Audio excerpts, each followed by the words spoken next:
મળતી માહિતી મુજબ મકાન નંબર 58ની આ ગેલેરી પહેલાં જ વરસાદમાં પત્તાના મહેલની જેમ તે તૂટી પડી હતી.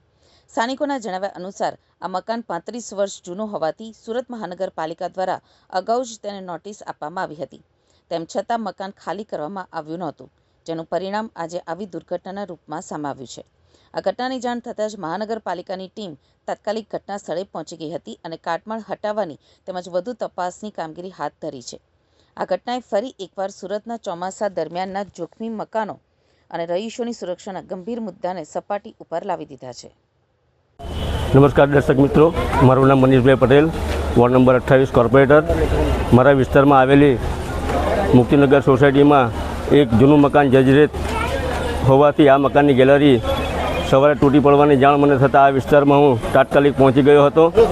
આ વિસ્તારનું નિરીક્ષણ કરતાં આ ગેલેરી તૂટતા કોઈપણ જાતની જાનહાનિ થઈ નથી અને આ વિસ્તારમાં કોર્પોરેશનની ટીમને તાત્કાલિક બોલાવી આગળની કાર્યવાહી હાથ ધરી છે અને એની કામગીરી